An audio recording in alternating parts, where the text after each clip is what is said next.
भारत बांग्लादेश सीमा के पास भारतीय कृषि भूमि में एक नीलगाय घूमते हुए देखी गई। यह घटना पश्चिम बंगाल के नदिया जिले के कृष्णगंज थाना क्षेत्र के हरीश नगर सिंघेर गाड़ी मैदान की है और दोपहर के समय जब स्थानीय किसान खेतों में काम कर रहे थे तब उन्होंने इस नीलगाय को देखा और इसकी तस्वीरें भी खींच ली।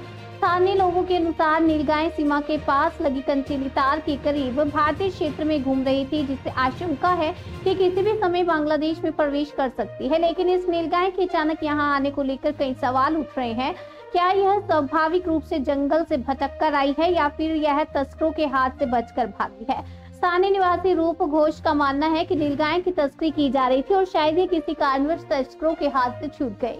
उन्होंने कहा कि बकरीद के समय बांग्लादेश में पशु की कुर्बानी दी जाती है, इसलिए तस्कर इसे वहां ले जाने की कोशिश कर रहे थे। ग्रामीणों ने प्रशासन और वन विभाग से अपील की है कि इस दुर्लभ प्रजाति के जानवर को सुरक्षित बचाकर जंगल में भेजा जाए। फिलहाल सीमा सुरक्षा बल की गश्त के कारण शायद तस्कर अपनी योजना में सफल नहीं हो पाए।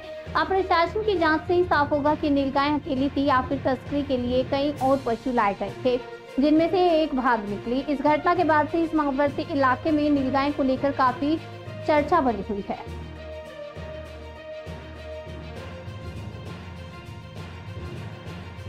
এই যে সীমান্তের যে নীলগাই আমরা দেখতে পাচ্ছি, এটা আমরা দেখে হতবাক হয়ে গেছি। তার কারণ আমরা জীবনে কোনোদিন এই নীলগাই দেখেনি এবং আমাদের গ্রাম্য এলাকা সবাই এই বর্ডারের এলাকার মানুষ তারা দেখে সবাই হতবাক হয়ে গেছে। কোথা থেকে এই নীলগাই আসলো, কিভাবে আসলো? এইটা কি কোনো দুষ্কৃতীরা নিয়ে এসছে পাচারের উদ্দেশ্যে? তাহলে প্রথমেই বন দপ্তরের উচিত এই নীলগাই তারা নিয়ে যাওয়া।